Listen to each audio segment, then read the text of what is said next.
Bonjour tout le monde, bienvenue à cette sixième capsule vidéo.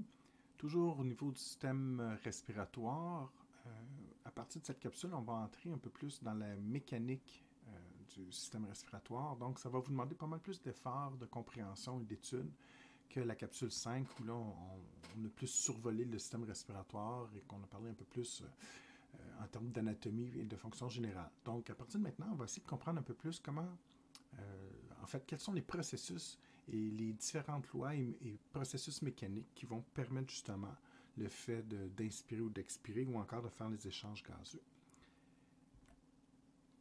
Première des choses qu'il faut comprendre, c'est qu'au niveau de la respiration, on doit absolument permettre une dilatation au niveau des poumons. Donc, les poumons doivent prendre de l'expansion, mais aussi ils doivent être capables de revenir en position initiale. Et c'est ces deux phénomènes-là, en fait, qui vont permettre justement d'inspirer de l'air ou d'expirer de l'air. Et également, on verra que ça va faciliter les échanges gazeux éventuellement. Pour permettre la dilatation pulmonaire, il y a essentiellement trois facteurs que je vais présenter ici et qu'on pourra étudier plus en détail éventuellement quand ce sera le temps. Donc, la première des choses, la paroi thoracique va participer à la dilatation pulmonaire. On verra aussi que, en fait, le volume au niveau de la cage thoracique va varier. On peut prendre de l'expansion ou encore on va revenir en position normale. Et cette variation de volume-là va affecter justement un jeu de pression et de déplacement d'air qu'on étudiera en détail éventuellement. Le deuxième facteur, qui est assez simple à comprendre, c'est le terme élasticité. Donc, les poumons doivent être élastiques. Il faut faire attention, c'est un terme simple, mais il ne faut pas le confondre. Donc, souvent, vous pensez à tort que l'élasticité, ça veut dire étirer, et c'est faux. Ça, c'est un concept d'extensibilité ou d'extension. En fait, l'élasticité, c'est la capacité d'un organe ou d'un tissu à revenir à sa position initiale. Donc, exemple, si on prend un élastique que tout le monde connaît, évidemment, si on tire dessus, il s'étire, donc une capacité, il est extensible, mais la capacité élastique, c'est le fait que quand vous le relâchez, il revient à sa position initiale. Donc, les muscles ont une capacité d'extension, d'extensibilité, mais aussi une capacité élastique parce qu'ils sont capables, suite à la contraction, de revenir en place. C'est la même chose au niveau des poumons. C'est extrêmement important qu'ils soient élastiques. Donc, après expansion ou extension, ils doivent être capables de revenir à leur position de départ. Avec l'âge, il y a des personnes qui vont perdre une certaine élasticité au niveau des poumons ou encore certaines maladies qu'on verra éventuellement vont conduire à cette perte d'élasticité. Donc, en fait, les poumons vont pouvoir gagner peut-être en expansion, mais ils vont être incapables de revenir en position initiale. Et ça, on verra que ça amène des grands problèmes parce que là, ça va tout débalancer le jeu de pression du déplacement d'air. Mais ça, on va en reparler en détail quand ça sera le temps. Donc, la paroi thoracique, la capacité élastique des poumons est très importante pour participer à la dilatation pulmonaire. Et il y a aussi un concept de tension superficielle. Tension superficielle, on peut imaginer ça comme une espèce de force associée à un liquide, notamment l'eau. Alors, vous vous souvenez, à la fin de la capsule 5, on avait discuté un petit peu du liquide pleural. On se souvient qu'il y a une plèvre autour de chaque poumon. La plèvre, c'est une membrane séreuse, donc la plus externe à l'organe, qui va protéger l'organe. Et cette plèvre était, comme n'importe quelle séreuse, était constituée de deux feuillets, un feuillet viscéral et un feuillet pariétal. Donc le feuillet viscéral qui était le plus près de l'organe. Et entre le feuillet viscéral et pariétal, on avait vu qu'il y avait un espace, une cavité remplie de liquide. Et dans ce cas-ci, on parlait de liquide pleural. Donc le liquide pleural qui se retrouvait en fait dans la cavité pleurale entre le feuillet viscéral et pariétal. Très important ce liquide-là, je vous avais dit déjà que ça empêchait la friction entre les deux feuillets, mais également il y a un rôle au niveau de la tension superficielle, donc il va exercer une espèce de force. Le liquide pleural, en fait, c'est essentiellement de l'eau, et l'eau a une capacité d'exercer une tension superficielle sur l'organe, donc une espèce de force, de traction, si on peut dire, et c'est assez difficile à expliquer. En fait, le premier point, on vous le dit, c'est une force exercée par les molécules de liquide, exemple l'eau, puis qui va agir sur la matière autour. Et généralement à la surface du liquide. Bon, c'est bien dit, mais je trouve que ce qui est beaucoup plus clair, c'est l'exemple que j'utilise ici. Vous avez vécu en labo déjà des labos de microscopie, et si vous mettez une petite lamelle sur la lame du microscope, Vous pouvez la déplacer relativement facilement, mais mettez une goutte d'eau ou une goutte d'huile entre la lamelle et la lame. Vous allez voir, c'est beaucoup plus difficile de déplacer. Il y a comme une espèce de... Ça imite un peu, c'est pas vrai, mais ça imite un peu l'effet d'une colle. Hein? Les deux objets vont être carrément collés ensemble, mais c'est beaucoup plus difficile de les déplacer.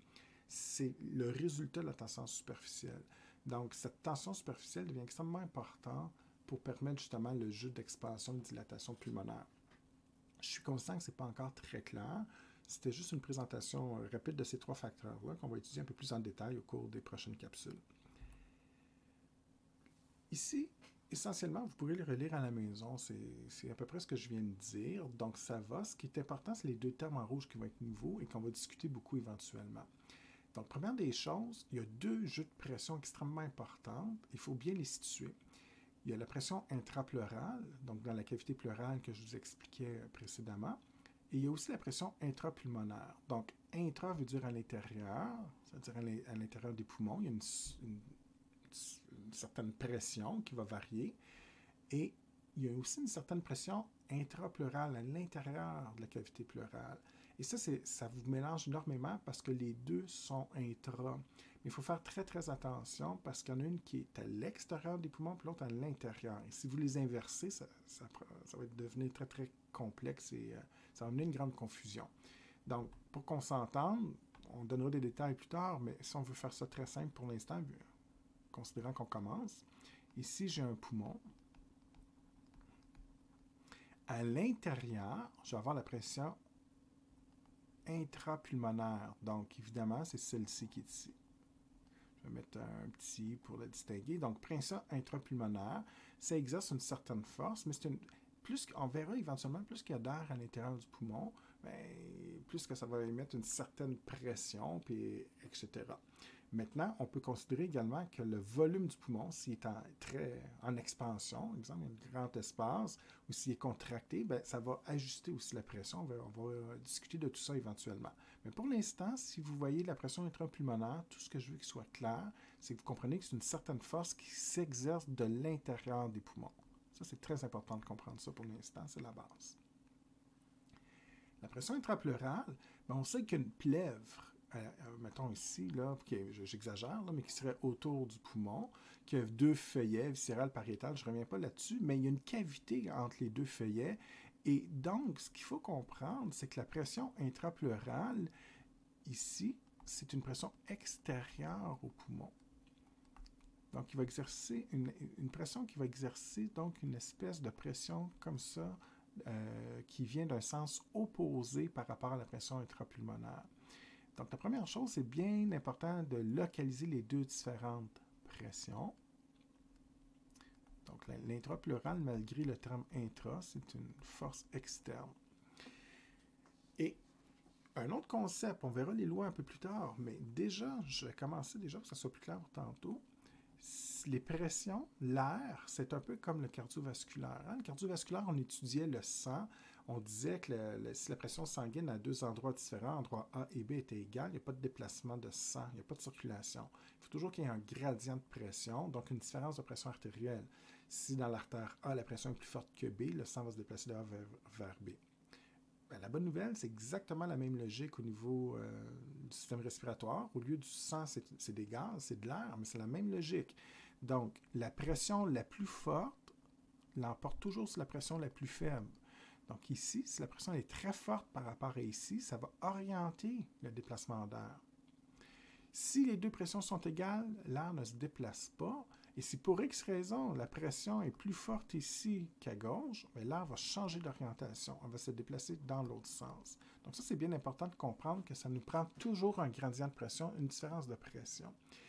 Et c'est tellement important qu'éventuellement, je vais vous montrer que quand vous inspirez de l'air, pour que l'air passe dans des fosses nasales vers les bronches, exemple, et les poumons, il faut s'assurer que la pression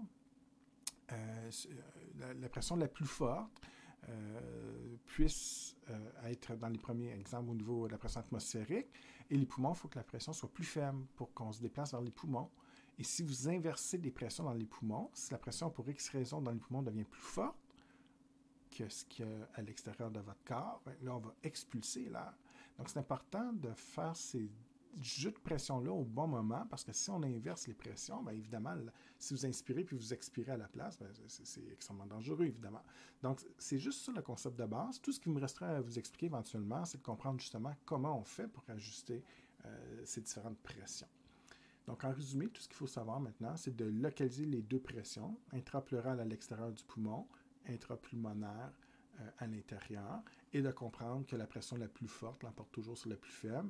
Si je n'ai pas de différence, exemple, si les deux pressions sont égales, il n'y a pas de déplacement d'air, tout simplement. Et s'il y a une différence, bien, l'air va se déplacer tout simplement dans le sens du gradient, donc du plus fort vers le plus faible. Maintenant, on revient à une généralité beaucoup plus simple. La respiration, instinctivement, vous savez déjà que c'est des échanges gazeux, mais en fait, pour être précis, c'est un des 4 processus physiologiques. Donc, c'est pas très compliqué, mais il faut quand même être familier avec l'idée des différents 4 processus qui vont se produire au niveau de la respiration. Et donc, la respiration, en fait, souvent, avant mon cours, vous pensez que c'est simplement des échanges gazeux. Et ce n'est pas tout à fait exact. La respiration, en fait, implique toutes ces étapes-là que je vais survoler avec vous. Mais vous allez voir, c'est juste du gros bon sens, il n'y a rien de compliqué. Donc, première des choses, en rouge, c'est le trachet de l'oxygène et en bleu, c'est le trachet du dioxyde de carbone, CO2. Vous savez évidemment que l'oxygène est nécessaire pour produire de l'ATP et c'est tout à fait essentiel à notre survie, alors que le CO2 est un déchet toxique qu'il faut éliminer évidemment, parce que ça peut nous amener différentes pathologies, même conduire à la mort. Donc, 4 processus. Ventilation pulmonaire. Donc là, quand vous voyez ce terme-là, c'est le premier processus ici. Et c'est quoi la ventilation pulmonaire? Très simple, c'est des échanges d'air entre l'atmosphère, donc l'extérieur de notre organisme, et notre corps, en fait, nos poumons. Donc, plus particulièrement, éventuellement, on ira au niveau des alvéoles. Donc, la ventilation pulmonaire, tout simplement, bien, la première étape, c'est de faire l'inspiration d'oxygène.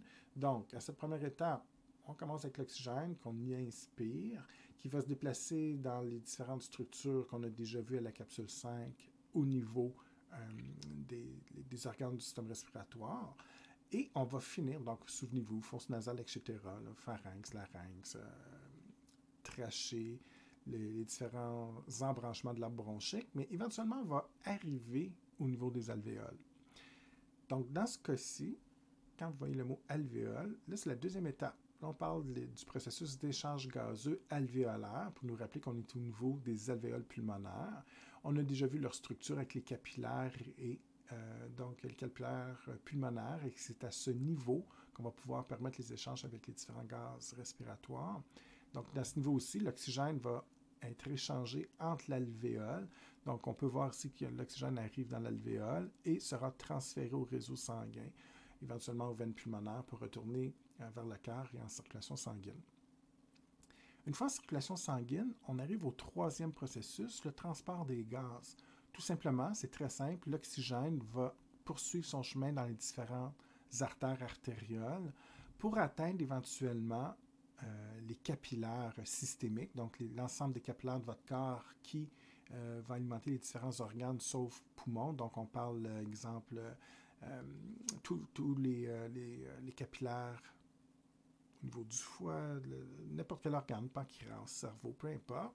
Donc, c'est vraiment pour permettre les échanges gazeux systémiques. C'est certain qu'il y a des capillaires aussi au niveau des poumons et des bronches pour alimenter les cellules, mais on ne fait pas d'échange avec l'atmosphère, on fait les échanges avec les cellules. En fait, on vient nourrir, transférer l'oxygène tout simplement au niveau des cellules pour combler leurs besoins métaboliques. Donc ça, c'est vraiment l'étape des échanges gazeux systémiques. Ça, c'est dans l'ensemble du système. Et là, les cellules vont pouvoir faire éventuellement de l'ATP, de l'énergie, et là, on va produire du CO2. Donc, c'est les 4 mêmes processus, mais en sens inverse. Le CO2, bien, par les échanges gazeux, tout simplement, on va échanger le CO2 vers les petites vénules, les veines. Donc, aussitôt qu'on va être au niveau des veines, c'est le transport des gaz. Le CO2 revient comme ça et on retourne au cœur, on sort par le tronc pulmonaire, les artères pulmonaires et on retourne au niveau des alvéoles pulmonaires. Donc là, on va parler des échanges gazeux alvéolaires, donc les échanges entre le CO2 présent dans les capillaires pulmonaires et les alvéoles et le CO2, une fois dans les alvéoles, fait le trajet inverse de l'oxygène, retourne vers les différents embranchements. Exemple, les embranchements de la bronchique, la trachée, donc tout le sens inverse de ce que je décrivais tantôt. Et éventuellement, on retourne en ventilation pulmonaire. Donc, on va expirer le CO2 dans l'atmosphère.